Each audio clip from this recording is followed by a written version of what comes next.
Banyak sebab seorang murid tak buat kemajuan. Mungkin kerana mereka malas atau mereka mempunyai orang yang kurang upaya untuk belajar. Ada yang mereka memang cuba sedaya upaya untuk membuat kemajuan, semasa peperiksaan mereka menjadi cemas. Dan oleh kerana itu mereka tidak mendapat markah yang baik dan mereka fikir bahawa mereka tidak buat kemajuan.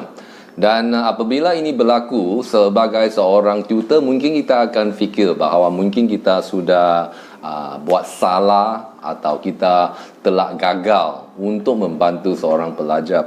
Tetapi pada akhirnya kita perlu sedar bahawa ini adalah mungkin akan sesuatu perkara yang akan dialami oleh seorang tutor, dan saya pun pernah mengalami cabaran seperti itu. Dan pada akhirnya tanggungjawab seorang tutor adalah untuk selalu menggalakkan murid-murid mereka. Jadi pada sesi ini kita akan bincang tentang apakah 5 perkara yang kita boleh buat untuk membantu seorang pelajar untuk membuat kemajuan. Jadi mari kita bermula.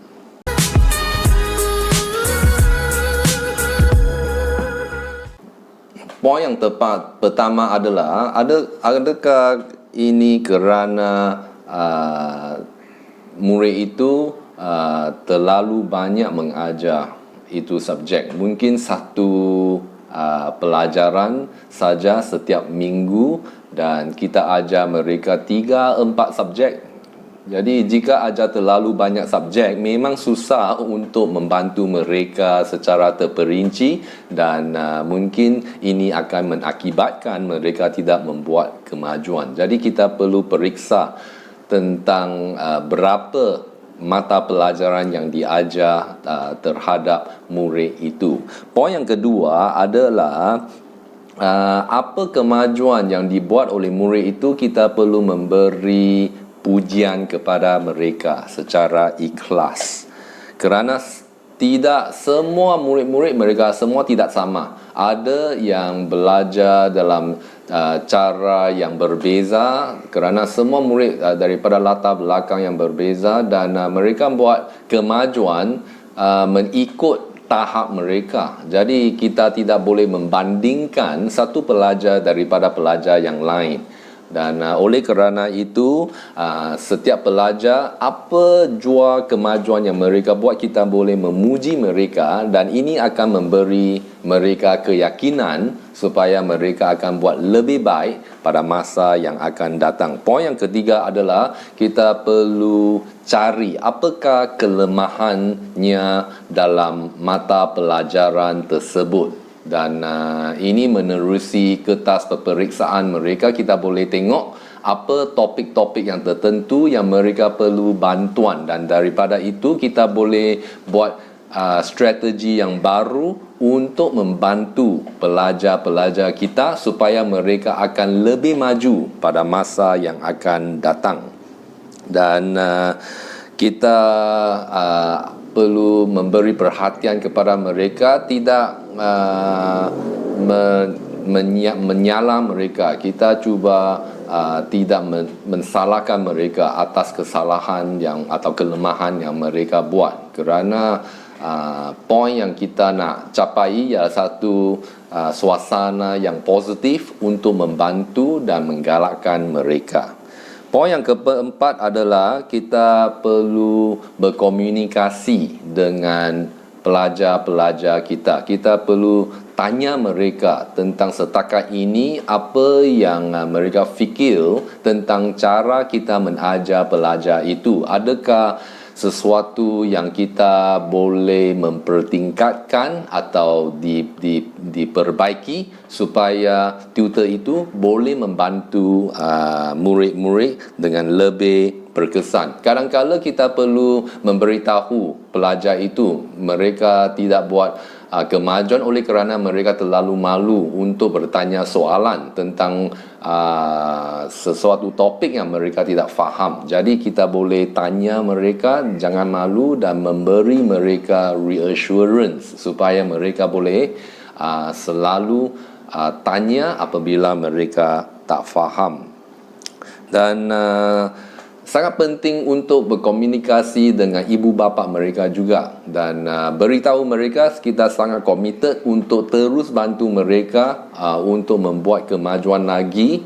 Mungkin kali ini mereka tidak lulus dalam peperiksaan, kita boleh berkomunikasi dengan ibu bapa mereka dan memberitahu mereka apakah strategi yang akan digunakan untuk memastikan bahawa dia akan terus buat kemajuan pada masa yang akan datang. Apabila kita memberi keyakinan kepada ibu bapa, ini akan memberi mereka harapan dan mereka akan bersikap positif bahawa anak-anak mereka akan menjadi semakin baik pada masa yang akan datang. Poin yang kelima yang kita perlu perhatikan ialah diri kita sendiri sebagai tutor, kerana mungkin kita akan menjadi negatif apabila ini berlaku. Apa yang kita buat, adakah kita salah, adakah kita sudah gagal dalam segi mengajar. Jadi kita perlu mengatasi perasaan atau emosi negatif yang terdapat di dalam hati kita, dan kita cuba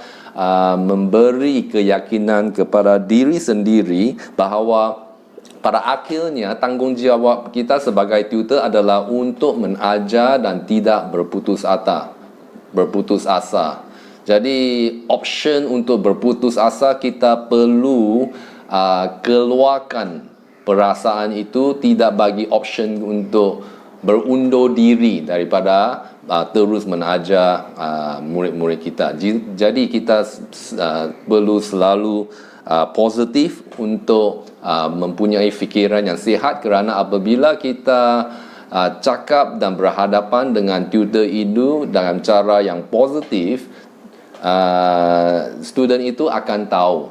Dua pengalaman yang saya nak kongsi dengan anda semua. Satu pengalaman adalah menerusi swimming. Saya mengajar seorang murid untuk swimming.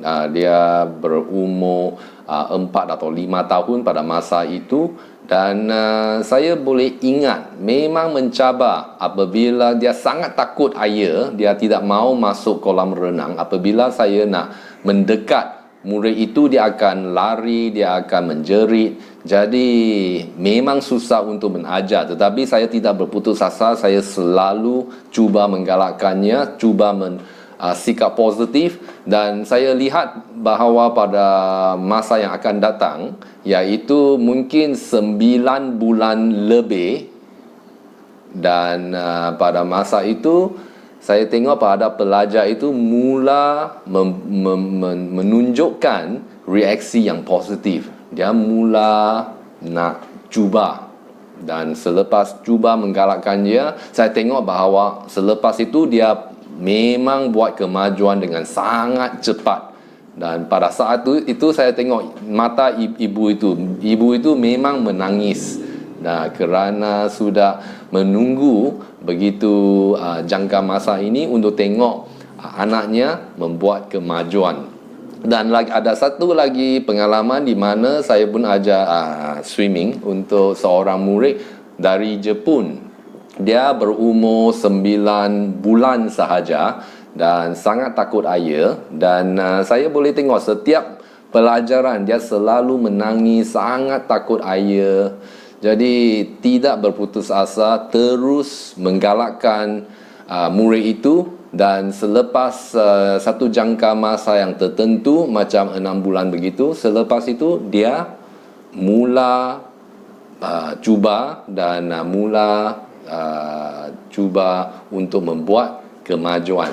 Jadi pada akhirnya setiap murid tidak sama, tetapi yang penting kita sebagai pengajar, kita perlu selalu cuba untuk menggalakkan mereka, dan dalam masa yang tertentu, selepas satu jangka masa, mereka memang akan buat kemajuan. Jadi harap video ini boleh membantu anda, dan jumpa lagi pada masa yang akan